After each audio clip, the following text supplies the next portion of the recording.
Engineer Atul Subhash ने suicide कर लिया, लेकिन एक बड़ा सवाल जो है न सिर्फ समाज बल्कि न्याय व्यवस्था पर भी उठाया है। हमारे साथ अतुल सुभाष के पिता है पवन मोदी जी हैं, उनसे बात करते हैं। हालांकि काफ़ी उनका जो दर्द है उसको कोई समझ सकता है, लेकिन बेचारे आपके बेटे ने सुसाइड कर लिया, एक बड़ा सवाल उन्होंने छोड़ा है, क्या कहेंगे? कानून व्यवस्था यहाँ की इतनी खराब है कि मैं इसका बयान नहीं कर सकता हूँ। एक दिन जिसकी बहू यहाँ पूसा रोड में रही हो और वो पूरे परिवार पर दहेज और तरह तरह के उत्पीड़न का केस लगा दी हो। एक केस खत्म होता है, दूसरा केस खत्म हो, तीसरा केस, 11 केस लगाई हुई थी। 20,000 रुपया मेंटेनेंस का बाकी मेरा बेटा दे रहा था, उसको 40,000 कर दिया गया, 40 से 80,000 कर दिया गया। 5 करोड़ रुपया दोगे तो मीडिएशन का दिए। जज का वर्सन है, एक जज जब करप्ट हो सकती है तो इस देश में क्या बचा है, हमको ये बताइए।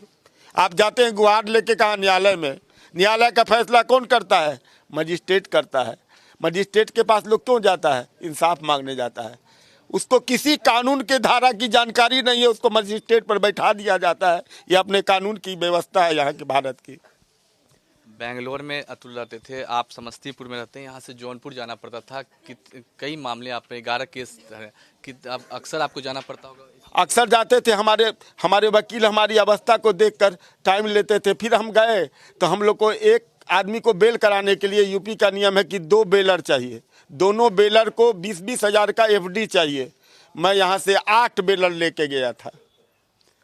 4 आदमी पर 8 बेल कराने वाले लोग यहाँ के मेरे समाज के गए थे।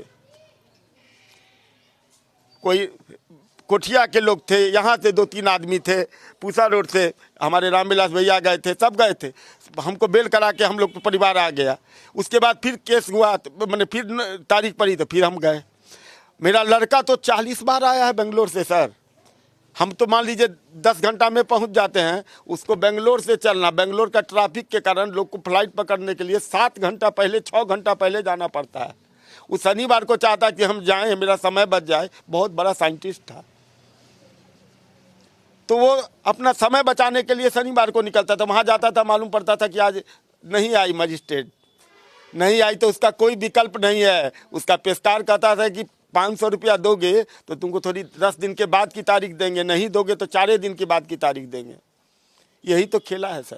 उनके साथ कई न्यायालय में भी जो है उनके साथ कई बार बहुत, वहाँ का तो भाई नेम बताया है, पेशकार का नाम बताया है उसने, माधव।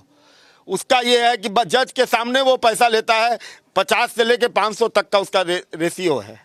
जज जब मांग रही है पैसा तो पेशकार क्यों नहीं लेगा? यही तो कानून व्यवस्था है। और वहाँ के जो वकील कहते हैं कि हम ऐसी कोई बात नहीं, वहाँ मेरे वकील ही नहीं थे, मेरे वकील थे ही नहीं। वो झूठ मूठ का ये बयान दे रहे हैं मीडिया के सामने में कि हम उनके वकील, मेरा जूनियर वकील था। उनका जूनियर भी मेरा वकील नहीं है। जूनियर वकील है तो जूनियर से बात करो ना। मेरी तो फाइल है वहाँ। मेरी बहू मेरा लड़का उसको पढ़ा लिखा करके जब उसकी नौकरी छूट गई तो एक बड़े कंपनी में उसको कार्यरत करवाया। उस कंपनी में रहते हुए उसको फिर मेंटेनेंस किस चीज़ का चाहिए? उसको तो अपने बहुत बड़ा पैकेज है। वो भी जॉब करती? हाँ, वो जॉब करती थी। कानून में ऐसी व्यवस्था नहीं है कि जब लड़की जॉब करके कमा रही है महीने में 2 लाख रुपया, 1.5 लाख रुपया, तो मेरा लड़का उसको मेंटेनेंस, वो अपने बच्चे के लिए मेंटेनेंस मांग रही है तो 20,000 रुपया से 40। जौनपुर में पढ़ने वाले बच्चे का क्या 40,000 रुपया खर्चा हो सकता है? पूसा रोड में रहने वाला 5 साल का बच्चा का कोई कहेगा कि 40,000 खर्चा है, कोई मानेगा? लेकिन जौनपुर की अदालत मानती है। उसकी गुहार लेके वो हाई कोर्ट गया तो हाई कोर्ट का क्या नियम है, 2 घंटे का बस से रास्ता तय करने का चार्ज है वहाँ का 5,000 से 50,000 एक दिन का। यदि आपको वहाँ केस करना हो, अपील करना हो, तो आपको 5 से 50,000 रुपया एक दिन का देना पड़ेगा, उसका आने जाने का खर्चा।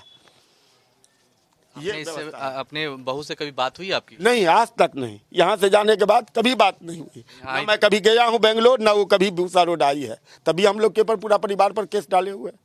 ये तो नियम है। आज शादी कर लीजिए, 2 साल के बाद बहू यदि केस डाल दी, पूरा परिवार डोरी केस में फंस के चला जाए। अतुल ने कभी इसके बारे में कोई चर्चा बताया था कि हमको इसीलिए नहीं बताता था कि मेरे बाप बूढ़े हैं, कष्ट झेल के पढ़ाए हैं। कैसा कष्ट झेले समाज से पूछिए ना। उसको पढ़ाने के लिए हमने क्या क्या नहीं किया है सर। 100 रुपए की साड़ी मेरी पत्नी पहनती थी। हम एक एक दो पैजामा सिलाते थे, 2 साल तक पहनते थे। हम उसको साइकिल से पूछा बेचते थे, 12 किलोमीटर जाना, 12 किलो। पूछिए यदि हम झूठ बोल रहे हैं, ये पूरा समाज है कि मेरा लड़का किसी से झगड़ा भी किया होगा। फिर इस तरीके का केस लगा देना, मेरा बच्चा तो परेशान हो के फांसी लगा लिया, वो शहीद हो गया। समाचार इसलिए शहीद हुआ है कि ये सिस्टम को बदला जाए। इस समाज के जो न्यायालय है उसको जागृत करने के लिए उसने फांसी लगाया है। सुप्रीम कोर्ट से गुहार लगाया है कि इस नियम में परिवर्तन करे कि इसका फायदा जो है महिलाएं जो उठा रही हैं, कम से कम उसको तो बचाया जाए। आज तो अतुल लगाया है, हो सकता है कि और कोई नवयुवक लगा ले। ऐसा केस जो है ना, सैकड़ों केस, हजारों केस जौनपुर में चल रहे हैं, पूरे भारत में चल रहे हैं। क्या आप सरकार से या फिर न्याय व्यवस्था जो हमारा सिस्टम है इंडिया का, उसको लेकर जो बातें हैं, खैर उनसे बात करेंगे। इनके भाई हैं हमारे साथ हैं, विकास है। क्या कि जिस तरह से आपके भाई ने सुसाइड कर लिया, कई सवाल खड़े हो गए हैं भारत के जो है न्याय व्यवस्था से लेकर पुलिस प्रशासन पर, क्या कहेंगे? सर, मैं सुप्रीम कोर्ट ऑफ इंडिया से दरख्वास्त करूंगा इस केस को स्यू मोटो अपने अंदर लेके इस केस की गहन अध्ययन से जांच करवाई जाए। पता किया जाए कि कौन करप्ट है, कौन क्या सही है, किसकी गलतियां हैं, और जिसकी भी गलतियां हैं वो अगर प्रूफ होती है तो उसके लिए सभी लोग को उस हिसाब से कठोर सज़ा दी जाए। मैं ये मांग करता हूँ सुप्रीम कोर्ट से। मेरा मानना ये भी है कि जो जज के ऊपर जो एलिगेशंस लगाए हैं मेरे भाई ने, आप आपके पास इतने राइट्स हैं कि आप उनकी आय से ज़्यादा अगर उनके पास एसेट्स हैं तो इससे आप वेरीफाई कर सकते हो कि पैसे कहाँ से आए। क्यों, क्या सिर्फ ये करप्शंस जो है वो क्या ये करप्शन जो है वो सिर्फ और सिर्फ जो है वो बाकी लोग ही नहीं करते, जज भी करते हैं। ये समझना होगा, बिकॉज कि जज सामने सामने उसे बोल रही है कि 5 लाख रुपए दोगे तो मैं केस सेटल कराऊंगी, अदरवाइज तुम्हें और तुम्हारे पूरे फैमिली को हम कोर्ट में लेके आएंगे। क्या ये कैसे सही है? ये तो सुप्रीम कोर्ट ही देखेगा कि कैसे कर सकते हैं। मेरे भाई ने प्रेसिडेंट ऑफ इंडिया को भी मेल किया है। प्रेसिडेंट ऑफ इंडिया भी एक फीमेल हैं, तो उन्हें भी उसने मेल लिखा है, उसमें भी उसने सारी चीज़ें और A to Z चीज़ें दी हैं, जो भी वो भी शायद मीडिया में हैं अवेलेबल, आप देखेंगे। तो मैं राष्ट्रपति जी से भी ये कहूँगा कि देश में एक कानून की ऐसी व्यवस्था की जाए। मैं होम मिनिस्टर अमित शाह जी से भी कहूँगा या दरख्वास्त करता हूँ कि एक ऐसा कानून आए जिसमें मेन की बात भी की जाए, मेन भी अपने आप को सिक्योर फील करे। आगे आने वाला टाइम हो सकता है कि कुछ ऐसा होगा कि जहाँ पे लड़के शादी करने से डरेंगे, तो ये सिस्टम जो है वो आपका ख़राब हो जाएगा या सिस्टम आपका बदल जाएगा। हिंदू एक्ट के हिसाब से अगर मैं देखूं तो हिंदू एक्ट में ये भी लिखा गया है कि लड़की के ऊपर भी 50% हिस्सा जो है वो उसके अपने फादर का जो हिस्सा है वो उसका होता है। तो फादर के मरने के बाद कोई भी लड़की 50% एसेट्स जो है वो लेके आती है क्या, मतलब इक्वली एसेट्स जो है वो डिस्ट्रीब्यूट होता है भाई और बहन में। तो बहन जो है वो क्या वो एसेट्स जो है वो लेके आती है क्या अपने ससुराल? कभी नहीं होता है। तो कहाँ ये एक्ट का फॉलो हो रहा है? क्या नहीं हो रहा है। तो कई सारे कानून आपने ऐसे बना रखे हैं जहाँ पे महिलाओं को वो चीज़ फॉलो नहीं करनी है, लेकिन लड़कों को फॉलो ही करना है। अगर शादी किए हो, लड़की अगर 10 अफेयर रखती है शादी के बाद, तो आप डिवोर्स लेने के लिए जाओ तो आपको क्या उसके बाद पैसे नहीं देने पड़ेंगे? बिल्कुल देने पड़ेंगे, बिकॉज कि इंडिया में ऐसा कोई लॉ नहीं है जिसमें लड़की अगर गलत हो के, अगर मैं यदि चाह रहा हूँ कि मेरी वाइफ जो है वो 10 अफेयर रख रही है और मैं उसको डिवोर्स दे दूँ और वो मेरे से मेंटेनेंस कॉस्ट उसके बाद भी देना पड़ेगा, सेम यही ट्रायल चलेंगे, यही सारे सेक्शंस वो अप्लाई करेंगे मेरे ऊपर कि उनका कुछ भी नहीं था, आपको ही पैसा देना है। तो क्या ये वुमेन एम्पावरमेंट सही है या क्या इसका फ़ायदा नहीं उठाया जा रहा है समाज में? मेरे भाई ने जो सुसाइड किया है वो इस सिस्टम को जगाने के लिए किया गया है। करप्शंस जो चल रहे हैं देश में उसको जगाने के लिए किया है कि आप करप्शन से कैसे निपटारा करेंगे, कैसे करप्शन को ख़त्म करेंगे। इस चीज़ के ऊपर सरकार डिसाइड करे, सुप्रीम कोर्ट देखे कि कैसे इस चीज़ को हैंडल किया जा सकता है। एक वीडियो जौनपुर से आया है, आपके भाई के जो सास हैं, जो उनके साले हैं, वो उस वीडियो से मीडिया की नज़रों से भागते हुए नजर आ रहे हैं रात के अंधेरे में। सर मेरा ये क्वेश्चन है सिर्फ कि अगर लड़कियां सुसाइड करती हैं तो 24 घंटे के अंदर लोग अरेस्ट हो जाते हैं बिना सुसाइड नोट के, बिना कोई सुसाइडल वीडियो के। कुछ दिन पहले की एक न्यूज़ है, अगर मैं आपके साथ शेयर करना चाहता हूँ वो फ़ोटो दिखा के, कि इसमें एक लड़के ने सुसाइड किया, वीडियो बनाया, वीडियो नोट लिखा, फिर भी उसके मरने के बाद जो है वो 2 महीने तक एफआईआर नहीं होती। एक्स फियांसे के ऊपर जो एलिगेशंस लगाए थे उसने, वो अरेस्ट नहीं हुआ।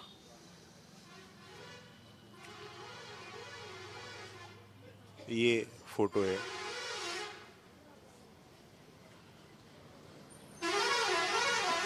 क्या मांग है आपकी सरकार और जो सिस्टम है? सेम इसी फोटो को अगर मैं देखूं तो यहाँ पे मेरा भाई भी अभी है जिसने 80 मिनट का वीडियो पोस्ट किया है और सुसाइडल नोट लिखे हैं 24 पेजेस के, जो पूरे मीडिया में है, और इसके बाद भी कुछ भी नहीं हुआ। वो भागती नज़र आई, वो मीडिया से बचती आई, तो इसका रीज़न तो मैं नहीं बता सकता हूँ आपको। कुछ जजेज, कल मैं न्यूज़ देख रहा था कि कुछ जज जो हैं वो फेवर कर रहे थे कि उनको हाई कोर्ट जाना चाहिए था सिस्टम के खिलाफ जाके, वो उन्होंने इतना बड़ा स्टेप लिखाया लगाया किया, वो गलत है, उनको कुछ और डायरेक्शंस में काम करने चाहिए थे। तो मैं उन जज से ये क्वेश्चन पूछना चाहता हूँ कि आपके सिस्टम में ऐसा क्या कानून नहीं है कि अगर मेरे भाई ने उस सुसाइडल वीडियो में भी ये बातें शेयर की है कि उनको जौनपुर से इलाहाबाद हाई कोर्ट जाने के लिए 50,000 रुपीज़ अगर मैं पे करूँगा तो वो जाएंगी हाई कोर्ट। तो क्या मैं वो पैसे मुझे देने हैं? मतलब मुझे आप ये बताओ कि अगर मैं हाई कोर्ट केस में डाल रहा हूँ जो इलाहाबाद में है हाई कोर्ट, उस इलाहाबाद हाई कोर्ट में जाने के लिए, उनको जाने के लिए मैं 50,000 रुपये पे करूँगा, तब तो वो जाएंगे। और मैं जो मतलब बैंगलोर रहता हूँ और बैंगलोर से मैं जौनपुर भी जाऊँगा, बैंगलोर से मैं इलाहाबाद भी जाऊँगा, तो वो कोई दिक्कत नहीं है। आपको उनको भेजने के लिए 50,000 रुपये पे करने पड़ेंगे। ये तो हमारे देश की कानून है। तो मैं उस जज से ये सवाल क्वेश्चन पूछना चाहता हूँ कि इज़ इट राइट कि मैं उसको 50,000 रुपये भी दूँ उस जाने ट्रैवलिंग करने के लिए, कि वो वहाँ से वहाँ जाएंगी तो उसके भी 50,000 रुपये मुझे देने चाहिए? तो ये क्या कानून है? और इस कानून की जगह अगर ये कानून है तो फिर मैं हाई कोर्ट में केस डालने से भी डरूंगा कि मुझे भी ये एक्सपेंस बियर करने हैं। आप 25,000 रुपये से 20,000 रुपये से 40,000 रुपये कर देते हैं बच्चे के मेंटेनेंस का, जो कि आज के डेट में 4 साल का है और उत्तर प्रदेश में रहता है। तो मुझे तो नहीं लगता कि 40,000 रुपये एक 4 साल के बच्चे का मेंटेनेंस कॉस्ट होना चाहिए। कौन सा ऐसा कानून है कि जिसमें मेंटेनेंस कॉस्ट जो है वो आप किसी बेस पे तैयार करते हैं? आप सिर्फ इनकम पे तैयार कर देते हैं। लड़के की सैलरी अगर ज़्यादा है तो ज़्यादा आपको मेंटेनेंस कॉस्ट देना पड़ेगा। ये कौन सा लॉजिक है? आप खर्च के बेसिस पे दो ना, कि उसका एक्सपेंस डिक्लेयर करो कि एक्सपेंस कितना है, और वो लिटरली है या भी नहीं है। फेक एक्सपेंसेस क्लेम करके भी नहीं दिया जाना चाहिए। जो भी सेटलमेंट, जो भी मीडिएशन में बुलाते हैं, मीडिएशन में बुलाने के बाद जो है वो जज जो है वो करप्शन मांगती हैं। जो पेशकार है वो अगले डेट देने के लिए करप्शन मांगता है। वो पेशकार के बारे में तो उसने वीडियो में बताया है कि हर एक बंदे से वो 50 रुपये तो पक्का ही लेता है। अगर कोई पैसा ज़्यादा कमाता है तो उससे 500 भी लेगा और 1,000 भी लेगा। तो क्या ये सवाल मेरा ये भी है कि आप आय से ज़्यादा अगर उसके पास एसेट्स है तो आप इससे ये वेरीफाई कर सकते हो कि क्या वो पेशकार की सैलरी होती है या क्या होती है, ये मुझे नहीं पता, इनकम कैसे जनरेट होती है उनकी। तो आप इनकम टैक्स रिटर्न और ये सारी चीज़ों से वेरीफाई कर सकते हैं कि क्या करप्शन है या नहीं। तो जजेस की भी देखी जाए, और जो जज के ऊपर जो एलिगेशंस मेरे भाई ने लगाया है उसके ऊपर भी देखे जाएं। उसके उसके शायद हस्बैंड भी शायद उसी कोर्ट में या कुछ तो रह चुके हैं। तो दोनों के इनकम से ज़्यादा अगर एसेट्स मिलते हैं तो आपको इस पे ट्रायल करवाना चाहिए, इस पे पता करवाना चाहिए कि कैसे उनके पास ये इनकम जनरेट हुई और एसेट्स क्रिएट हुए। तो मेरा क्वेश्चन जो है वो मेरे भाई ने जो क्वेश्चंस आप पुट किए हैं उसे न्याय मिलना चाहिए, और बिना न्याय के हम लोग आखिरी लड़ाई तक लड़ने के लिए हम रेडी हैं।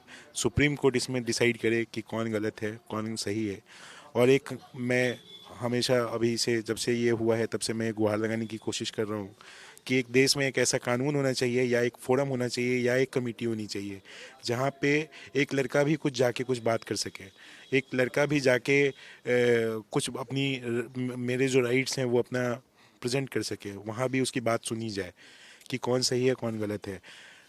जो निर्भया कांड के बाद जो हुआ उसके बाद लॉ में इतने सारे चेंजेस आ गए जिसमें वुमन को इतना एम्पावर कर दिया गया कि आज वही एक्ट हमारे खिलाफ चल रहे हैं। एक हस्बैंड जो है एटीएम की मशीन की तरह यूज़ हो रहा है, वो पैसा ज़्यादा कमाता है तो सारी चीज़ें ज़्यादा देनी है आपको। कोई भी आप ऐसा मैरिज देखे हो जिसमें लड़कियां ज़्यादा कमा रही हैं और लड़के कम कमा रहे हैं और उसकी शादी हो जाए? कोई ऐसा एग्जांपल मुझे दो जो अरेंज मैरिज में अगर होता है। मैं उसकी बात नहीं करूँगा जिसमें लव मैरिज में हो सकता है हो जाए, बट अरेंज मैरिज में कभी ऐसा होता है क्या कि अगर लड़की 20 लाख रुपए कमा रही है और लड़का 5 लाख रुपए कमा रहा है तो शादी हो जाए? कभी नहीं होगा ऐसा। तो फिर ऐसा अत्याचार क्यों किया जा रहा है हमारे ऊपर? तो ये थे हमारे साथ अतुल के परिवार, उनके भाई थे जिनके एक बड़ा सवाल खड़ा कर दिया। जिस तरह से अतुल ने सुसाइड के बाद जो है इस पूरे सिस्टम को खास करके भारत के न्याय व्यवस्था पर जो सवाल खड़े किए हैं, इस पर इनके फैमिली का कहना है कि उन्हें जस्टिस मिले और कहीं ना कहीं जो कानून है उसमें सुप्रीम कोर्ट और सरकार को जो है सुधार करने का जो है आग्रह इन लोगों के द्वारा किया जा रहा है। कैमरा अभिषेक के साथ शक्ति, इंडिया न्यूज़, समस्तीपुर।